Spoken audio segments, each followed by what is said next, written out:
Quem se dedica à leitura bíblica exclusivamente através de recortes ou do Evangelho diário, que é destinado a momentos de partilha comunitária da palavra, não alcança o real conhecimento de Deus. Pois, embora importantes, os trechos se separam do contexto e carecem de elo, conexão e significado. Afinal, sem captação do todo, não se entende a origem e o resultado do que se lê.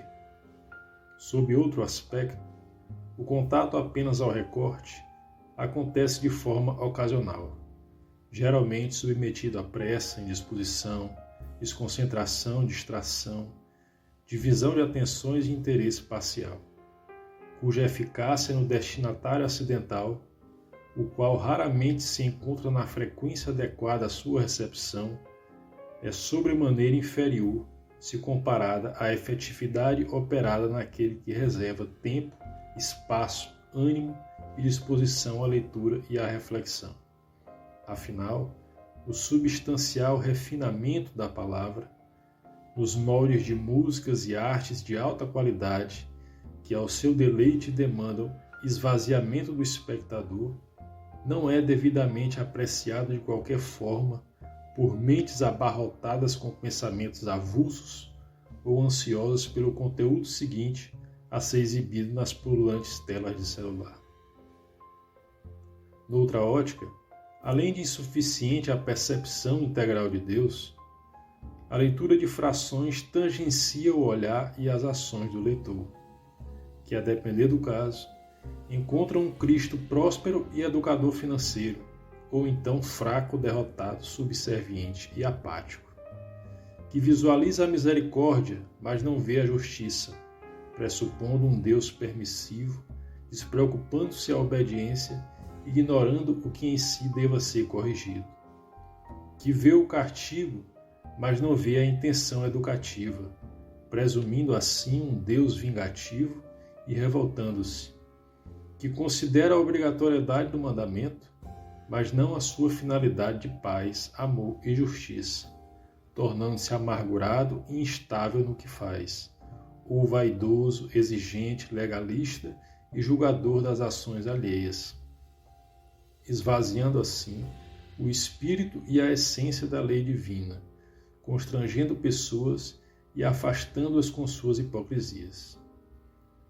A propósito, é precisamente a leitura de recortes uma das armas mais usadas por falsos e diabólicos profetas, que direcionam o olhar alheio a manobras e manipulações inclinadas a seus interesses.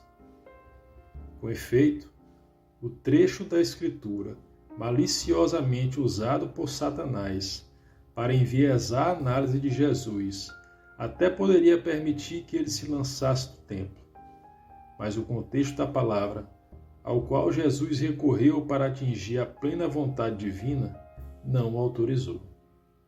Portanto, uma vez que conhecer por partes não é conhecer, a integralidade e o roteiro bíblico são imprescindíveis à construção interior do pensamento divino.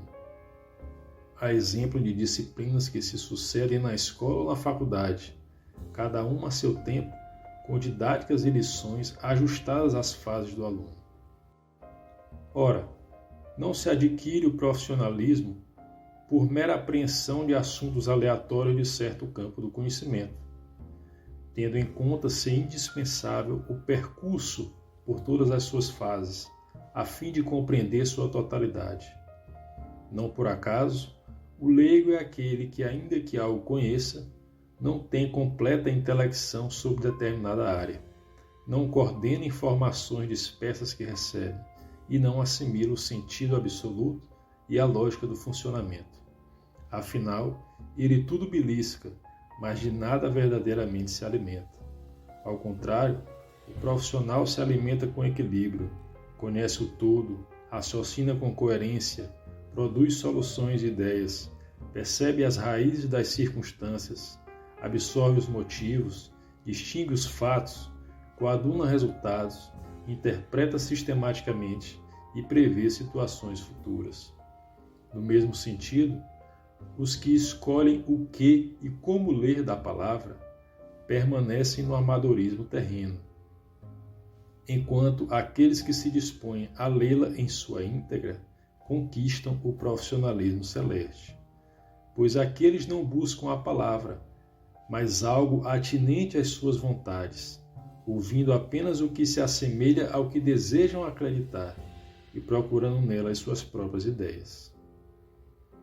A compreensão global da palavra concede liga, sentido e unidade às suas frações, visto que a limitação contida no apego ao fragmento bíblico, apesar de ensejar certas noções, identifica-se a aprendizados de almanaque e enciclopédia, os quais reúnem pedaços restritos de diversas áreas, mas não permitem o domínio de nenhuma delas e não contribuem à evolução cognitiva do leitor, que raramente encontra espaços à sua utilização.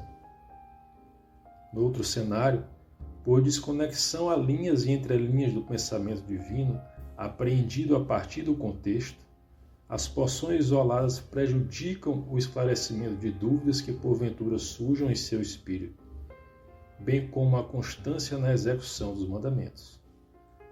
Pois, por intermédio da inspiração ocasional acarretada pelo recorte, que logo se esvai porque flutua em razão da separação da solidez da inteireza bíblica, hoje se aprende e amanhã se esquece. Hoje se pensa de uma forma e amanhã de outra. Hoje se assume determinada ação ou decisão e amanhã se desiste. Ao contrário de quem, ao alcançar a completude e a lógica da palavra e de Deus, atinge a amplitude do projeto celeste à humanidade e vê-se como parte desse projeto e do próprio Deus, adquirindo assim o raciocínio celestial, descobrindo a coesão entre as frações e concepções diversas, expandindo e transcendendo a mente e o espírito, e obtendo firmeza em propósitos e resoluções. Haja vista que a perfeita formação cristã depende intimamente do entendimento universal da palavra, porque não há cristianismo parcial, e o fiel resumido a certos aspectos e obediências fragmentadas não se expressa como legítimo servo. Afinal, o autêntico cristão age, como tal, na totalidade de sua vida pública e privada, íntima e externa, aplicando os princípios da fé em condutas, palavras, sentimentos, ideias, roupas, lugares, ofícios e relações. A pulverização de informações bíblicas e a simples memorização de trechos não proporcionam o verdadeiro aprendizado e impossibilitam a integral cognição de Deus, reduzindo-se assim a arquivos mortos acondicionados em pastas mentais inférteis e raramente acessadas. Tendo em vista que, muito além de noticiar o que ele disse, fez ou criou, e o que seja permitido ou proibido, a contextualização propicia a assimilação da personalidade, da motivação, do sentimento, do desejo, do projeto, da finalidade e da lógica central divina, que unifica as diferentes passagens e promove a visualização de seu entrelace. Pois o sentido de Deus é vivo, ativo, seminal, frutífero, eficaz e producente, agindo, dialogando, doutrinando, amplificando-se e ramificando-se. Assim como o olho, dissociado ao corpo, perde a condição de olho, ainda que por certo tempo mantenha a aparência original, vez que sua natureza apenas subsiste enquanto acomodado ao ambiente formado por face, cabeça e conjunto corpóreo que lhe dá vida e atividade, as fatias bíblicas, mesmo que conserve a fisionomia de lição celeste, desnaturam-se como palavra, porque retiradas da estrutura venosa e arterial que lhes confere essência, significado e vitalidade, nada ensinando, produzindo ou gerando de fato. A ausência de elo entre os fragmentos bíblicos dirige o esporádico leitor a análises distorcidas, juízos pouco acurados, reflexões obscuras e conclusões irracionais ou enviesadas, mesclando ou substituindo a inteireza do significado celeste por desejos, interesses e opiniões particulares. Dado que, por falta de mecanismos apropriados, em razão do esfarelamento das frações bíblicas, ignoram-se informações, nuances e diferenciações pertinentes, e buscam-se atalhos mentais a fim de obter automaticamente soluções fáceis, rápidas e prontas a questões complexas.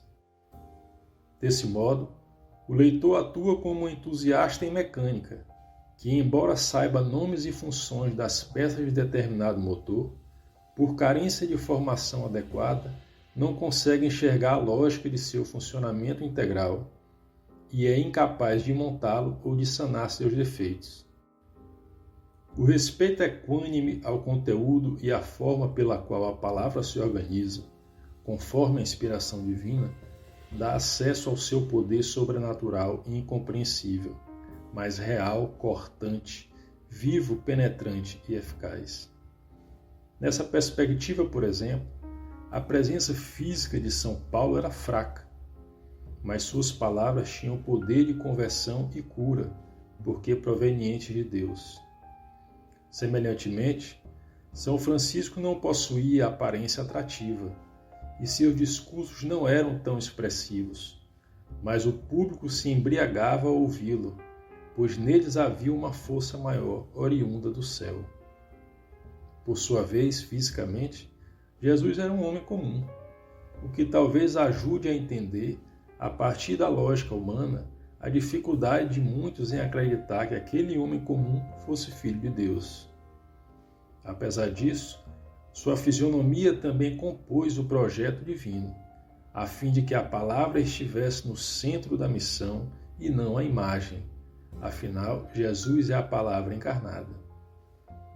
As fracas presenças físicas de São Paulo e São Francisco, bem como o aspecto humano de Jesus, objetivaram orientar os homens a Deus apenas por intermédio da palavra, e não por qualquer outro atributo ao qual o mundo dispensa importância, a fim de que somente ela fosse reconhecida como fonte de salvação. Nesse sentido, São Paulo diz: Irmãos, quando fui ao encontro de vocês para anunciar-lhes o mistério de Deus, não me apresentei com o prestígio da oratória ou da sabedoria. Ao contrário, estive entre vocês cheio de fraqueza, receio e tremor. Minha palavra não tinha brilho para seduzir os ouvintes, pois sua força se encontrava no poder do Espírito Santo, a fim de que vocês acreditassem por causa do poder de Deus e não da sabedoria humana.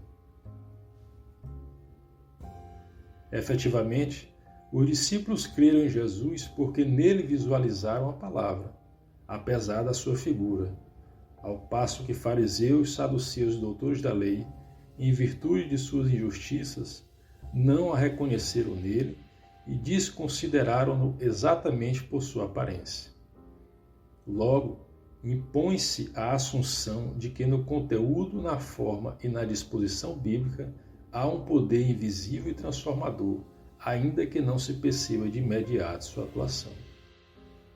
Ora, os homens que levaram a mulher adúltera até Jesus abandonaram suas pedras após ouvi-lo. Porém, o que Jesus disse demais?